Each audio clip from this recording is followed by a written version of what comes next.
I'm Kurt Owen, and this is my wife, Terry. We've been talking about Shadrach, Meshach, and Abednego. We're going to ask you if you get something out of this. We're going to ask you to like it. We're going to ask you to share it. Or if somebody shared it with you, why don't you subscribe so that you can hear more of these things. Also, we have a free offer for you. We have some of our notes on Shadrach, Meshach, and Abednego. We'll be glad to send these to you absolutely free. All you have to do is contact us at connect@kurtowen.com, and we'll be glad to share those with you.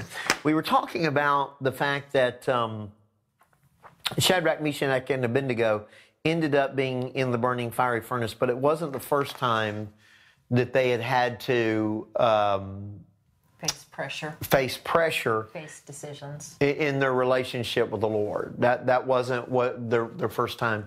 And so, and you were bringing out and you were talking to me about this is, we were talking about the fact that I'd been healed of an incurable blood disease, right? And after I was healed, that's not the last problem I ever had.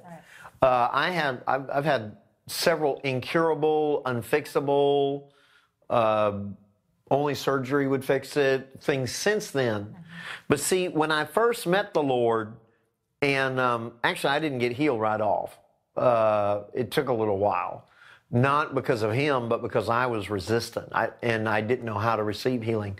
But then once I got healed from that, and I began to realize what's available, and then as I pursue the relationship with Him, then I gain confidence. Then I'm not afraid of what life is going to bring me because I already know not only God's ability, but His willingness. Right. Because you'd already been diagnosed with something incurable. Right. And so after you'd seen that deliverance in your life, when the next incurable situation shows up, we still know the same God. Right, right. And because a lot of times, and let me just say this, you don't have to wait till you hit an incurable situation. It's just like Shadrach, Meshach, and Abednego, which you pointed up last time. They didn't wait until it was do or die to make this work. They actually were practicing, and when it really wasn't do or die, it was do or don't get a job, basically. And but they were practicing their walk with God. They were pursuing God. And we're going to talk a little bit about this later. They weren't actually trying to earn God's deliverance from the burning fiery furnace because they had no idea it was coming. They were just pursuing Him. And the more they spent time with Him, the more they fellowshiped with Him, the more certain they became of Him. Right. And this is where a lot of times people, they make a mistake is that, and this is the reason that a lot of times people say nothing fails like prayer. Years ago I saw this bumper sticker somewhere here in town, and it had a bumper sticker, and this guy said, "Nothing fails like prayer." And I understand what he means, because a lot of times the only time people pray is when they're at the fiery furnace. Right. Well, and another way that you like to put it is it's not time to build your house in the middle of a hurricane. Right. It's incredibly difficult to build a house while in the middle of the hurricane. Right. It's much better to build the house before the hurricane, and then you're ready for the hurricane. And so, yeah, I can see why people's prayers fail, because they have no knowledge of God. Let me put it this way. We've been married for 13 years. The Bible says that if you rightly discern a man and his wife, you rightly discern the body of Christ. Okay? We've known each other for 13 years. Or no, we've been married for 13 years. We've known each other for longer. I'm now more certain of you, your character, and what I can expect from you than really of any other person on the face of the earth than I've ever had before.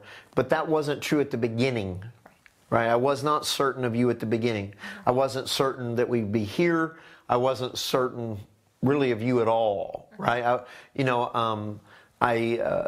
I remember the first time I talked to you, I was avoiding certain subjects because you were in a social worker's field, and I knew that how a lot of social workers thought, and I knew I didn't think the way a lot of social workers do, and so I was watchful in that first conversation, is to not trigger you or anything like that. But yet, as we went along, again, I wasn't seeking to have her help in any area. I was seeking to know her. I was seeking to fellowship with her. And I was seeking to be certain of her. And people say, well, of course you're married. It's not getting married that does it, because I know plenty of people, as men especially, that are not certain of their spouses because they never spend any time investing in the relationship. And that's one of the things that we saw with Shadrach, Meshach, and Abednego, is they didn't wait till the fiery furnace to establish their relationship. Now, again, let me also say this. When I got sick and I had this incurable disease, and it's not the first one, it was the first one I was aware of.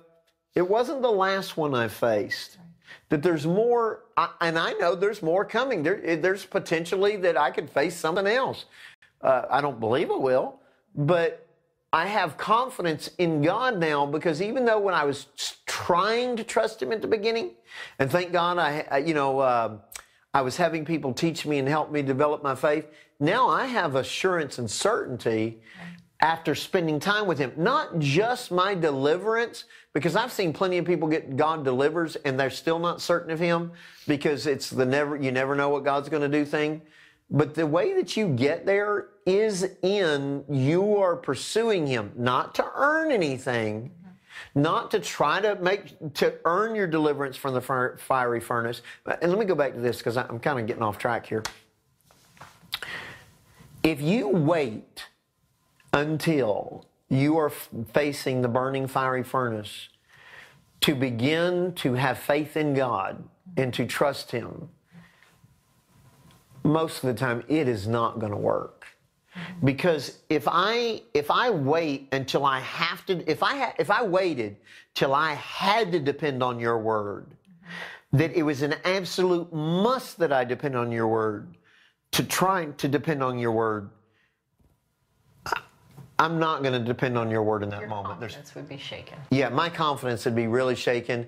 I don't know your character. I don't have a track record with you. I don't really know you per se. And this is, again, I've known people who've been married for 40 years that have no certainty, even of their spouse. It's not that God won't do it. It's that you can't receive it because you can't actually trust Him for it. Right. And there was a very difficult time that you had gone through in your life, and some people had tried to destroy you and say things about you. And you said to the Lord, you said, why did they think that they could do this to me and get away with it? And His response to you was, it's real easy, son. They forgot we were friends. And because of that friendship, and because of that, you being confident God would deliver you regardless of the circumstances, that friendship was more than just a high, lofty God that you didn't know. It wasn't a relationship. Jesus wasn't somebody I networked with and met, shook hands, and then I'll call on you if I need you. Right. And in that day of deliverance, when deliverance was necessary, that relationship delivered you. Yeah, absolutely. And really, that's where Shadrach, Meshach, and Abednego were. Like you had pointed out before, this wasn't their first time trusting God. Right? It really wasn't. And it wouldn't be their last. And it wouldn't be their last.